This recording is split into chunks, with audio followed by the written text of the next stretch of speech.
င်္ဂလာပါကျွန်တော်ဒီနေ့တော့ဒီပုံလေး study လုပ်ကြမယ်ပြီးတော့ဒီမှာလဲသူက action post ပဲပေါ့နော်ဒီမှာကတော့သူကဒီပြည့်တဲ့ဒီပေးနေပေါ့နော်ဒီမှာဆိုကျွန်တော်တို့ကဘာရမလဲဆိုဒီသွားတဲ့ graph ကြီးပေါ့နော်ကျွန်တော်အဲ့ဒါရေးလိုက်မယ်ဒါတော့ကျွန်တော်ဒီ flexible ဒါနဲ့ပဲပေါ့နော်သူကလုံးဝကျွန်တော်စနေရဖြစ်တဲ့အတွက်ဒါကိုပြီးကူအရင်တော့မကူဘူးဒီနော်ဒီမှာဒီဘက်ကိုနည်းနည်းပူယူပေါ့နော်ဒီကျွန်တော်တို့ဒီတိုင်းလာလိုက်မယ်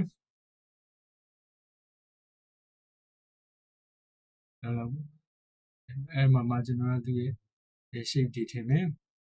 ဒီမှာစပြီးထည့်ရမယ်သူရဲ့ပခုံးပေါ့နော်ခုံးကဒီလောက်ကလာမယ်ဒီမှာသူရဲ့ဒီနိုင်မိုင်းရှိမယ်ပြီးတော့မှကျွန်တော်တို့ရဲ့ဒီကနေ1 byte ကနေ10 percent လာမယ်10 percent ကနေကျွန်တော်တို့ဒီဘိုင်းပေါ့နော် velvet shape ပေါ့နော် velvet ဒီချိန်လေးလာမယ်ပြီးမှကျွန်တော်တို့ရဲ့ဒီ level ပေါ့နော် level ရနည်းနည်းတုတ်တယ်ဒီမှာဒီခေါင်းပေါ့ဒီယုတ်ကသတိထားမှာမေးအားကောင်းတာ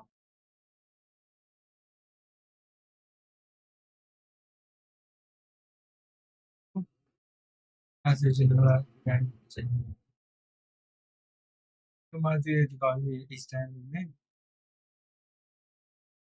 ပြီးမှကျွန်တော်ဒီကနေဒီမှာဒါတော့သူရဲ့အင်္ဂါဆက်ပေါ့နော်ဒီမှာသူရဲ့ဒီပေါင်းဆက်သွားပါဘူးပေါင်းကျွန်တော်တို့က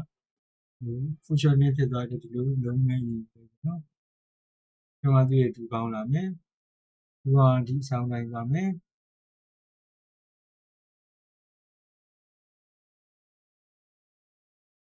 ပြီးမှကျွန်တော်ရဲ့ဒီတိုင်းလာမယ်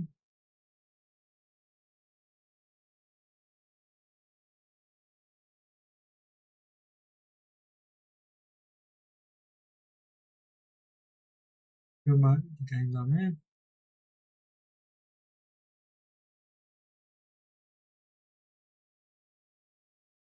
ကျွန်တော်ရေကနည်းနည်းလေးနေရာလေးလိုပါ යි အဲ့ဒါကျွန်တော်နည်းနည်းပြန် adjust လုပ်မယ်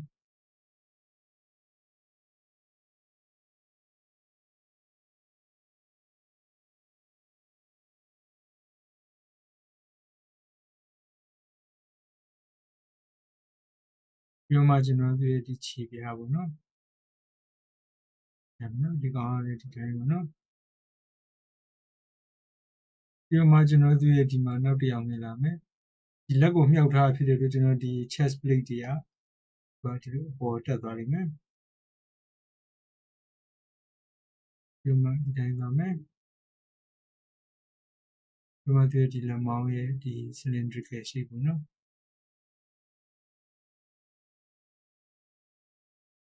ပြီးမှကျွန်တော်ရဲ့ဒီခြေ full arm ပေါ့နော် full arm လာမယ်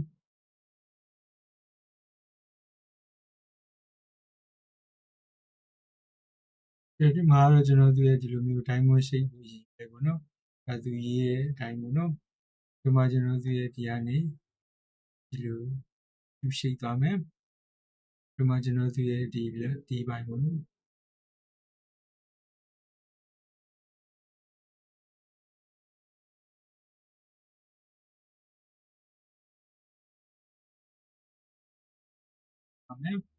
ဒီမှာကျွန်တော်လိုတာပူတာနဲ့ဒီမှာကျွန်တော်ဒီဘိုင်းနေနောက်ပြီးတော့မှဒီဘက်လက်ပေါ့နော်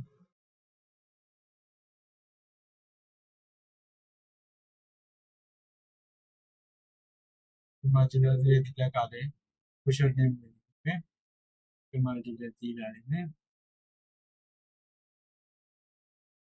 ကျွန်တော်ဒီပုံမှာအောက်ပိုင်းနည်းနည်းလေးကြီးပါတယ်ကျွန်တော်အောက်ပိုင်းကိုနည်းနည်းပြန်ပြီးချုပ်မယ်ပေါ်ပိုင်းကိုပြန်ကြည့်လိုက်ရပါဘူးနော်ဟိုစင်ပြေတဲ့ဘန် adjustment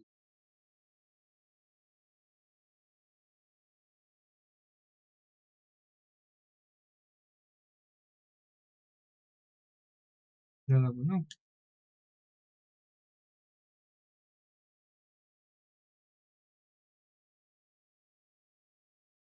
နောက်ပြီးတော့မှကျွန်တော်သူ့ရဲ့ဒီလက်မောင်းရဲ့ direction လေးနည်းနည်းလေးပြင်နေတယ်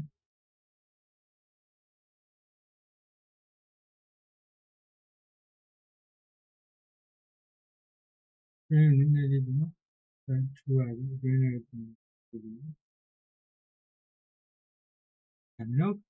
အဲ့ဆိုရင်ဟုတ်ပြီကျွန်တော်ဒီတိုင်းရပြီနော်ဒီတိုင်းရပြီဆိုတော့မှကျွန်တော်နောက်ထပ်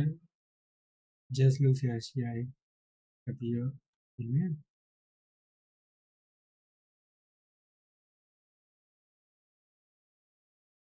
ဒီရင်ဟုတ်ပိုင်းဒီပိုင်းရပါဟုတ်ပြီနော်ကျွန်တော်ဒီနောက်တစ်ထပ်လိုက်လို့ရပြီ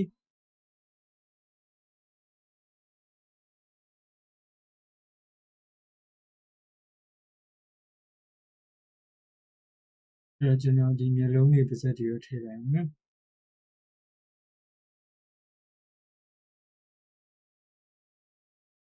ပါစက်ကြီးကလုံးဝယူရဲထားဘူးနော်ဒီနေရလာမယ်ရမယ်နော်အဲ့ဆိုရင်ကျွန်တော်ကဒီပုံရဲ့ drawing ရပြီပေါ့နော်အဲ့ဆိုရင်ကျွန်တော်ကဒီဆက်ပြီးတော့ sketch ပုံမှာ line ပြန်လိုက်ပေါ့နော်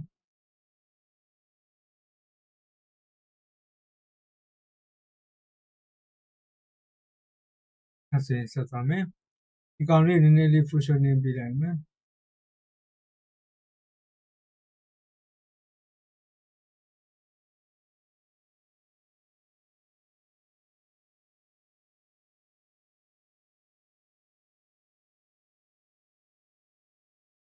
နော်အဲ့ဆိုရင်ရပြီ line လိုက်တော့မယ်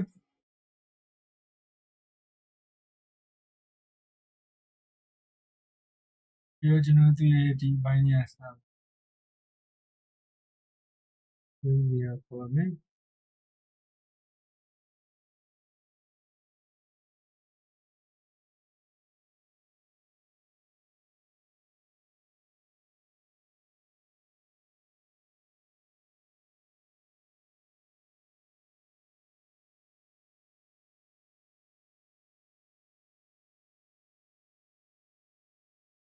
အဲ့နာမယ်မြန်မာပေါ်ပါမယ်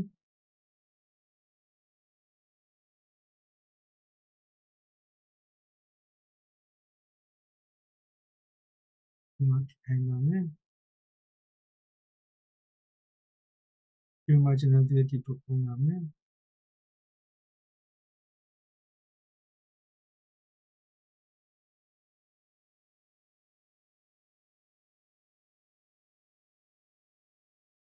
အဲ့ဒါမယ်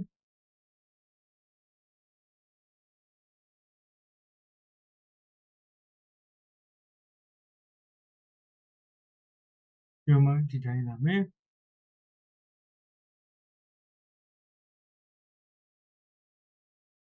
ဒီမှာဒီလက်တီပေါ့နော်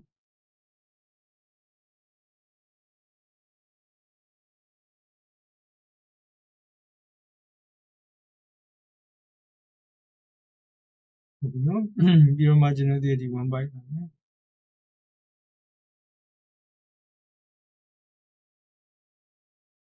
ဒီမှာဒီတိုင်းပြန်မယ်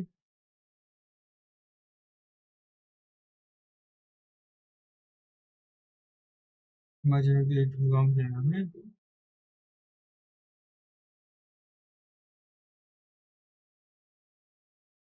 ဒီမှာကျွန်တော်ဒီခြေချင်းဝင်လာမယ်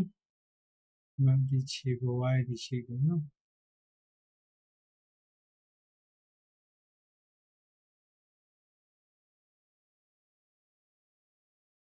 ဒီမှာပြန်သွားမယ်ဒ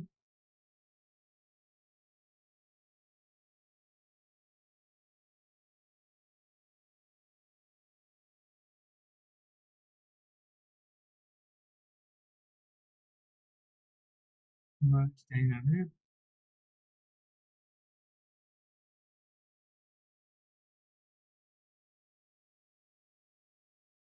ဒီမှာကျွန်တော်ဒီ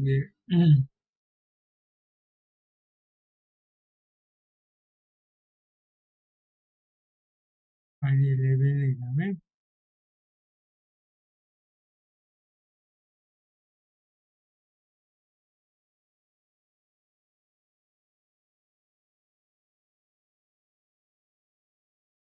ဒီမှာ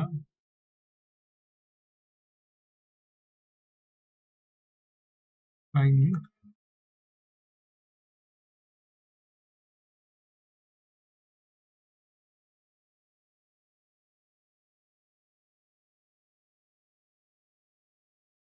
တဲ့ပုံရ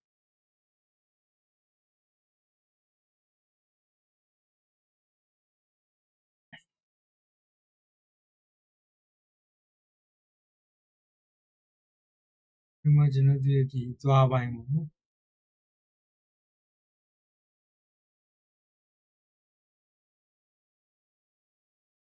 ညမယ်ဒီမှာဒီကိုပို့ရမယ်ဒီမှာကျွန်တော်ဒီမေးအောက်ကကြာနေတယ်ဟုတ်ပြီနော်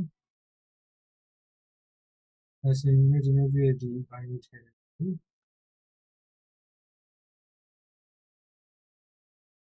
ဒါဆိုကျွန်တော် drawing ရပြီပေါ့နော် drawing ရရင်ဒီဘက်လေးကျန်နေဒ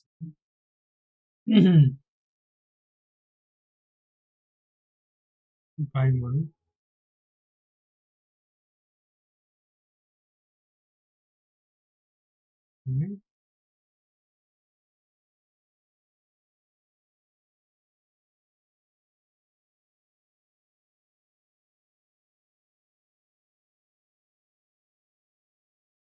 အဲဆိုကျွန်တော်ကဒီမှာ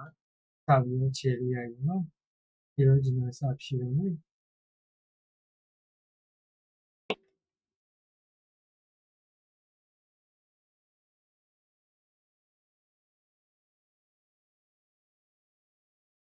ဒီကခေါ်လိုက်မယ်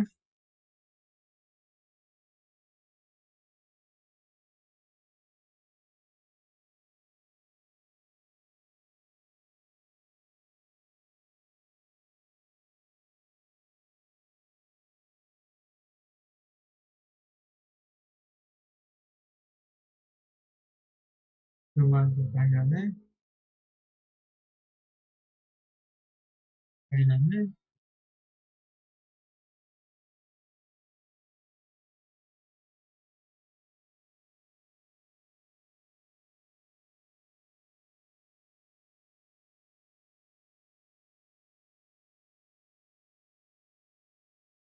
ပိုင်းရမယ်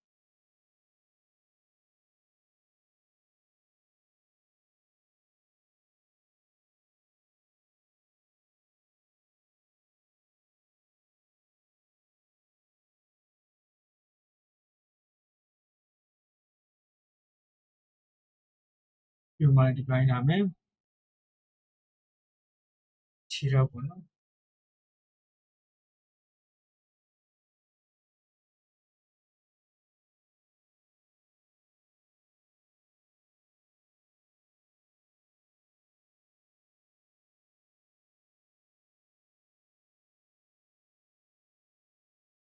အဲဆိုရပြီပေါ့နော်